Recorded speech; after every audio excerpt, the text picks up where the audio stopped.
ഒരു ദിവസം ഒരു കാട്ടിലൂടെ ഒരു മാൻകുട്ടി നടന്നു വരികയായിരുന്നു. ഈ മാൻകുട്ടി നോക്കുമ്പോൾ ഒരു കുറുക്കൻ ഒരു കുഴിയിലെ ചെളിയിൽ കിടന്ന് ചാടുന്നത് കണ്ടു. ഈ മാൻകുട്ടി ആ കുറുക്കനോട് ചോദിച്ചു, എന്ത് പറ്റിയെന്ന്.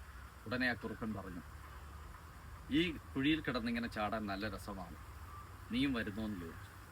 ഉടനെ ആ മാൻകുട്ടി ആ കുഴിയിലേക്ക് എടുത്ത് ചാടി. ഉടനെ തന്നെ ആ കുറുക്കൻ ആ മാൻകുട്ടിയുടെ പുറത്ത് കയറി വേഗം ആ കുഴിയുടെ പുറത്തേക്ക്. ആശ്ചര്യപ്പെട്ട് ഈ മാൻകുട്ടി മുകളിലേക്ക് നോക്കി നിന്നപ്പോൾ കുറുക്കൻ പറഞ്ഞു, ഞാൻ ഈ കുഴിയിൽ വീണിട്ട് ഒന്ന് രക്ഷപ്പെടാൻ ഞാൻ പരിശ്രമിച്ചുകൊണ്ടിരിക്കുകയായിരുന്നു. അപ്പോഴാണ് നീ വന്നത്.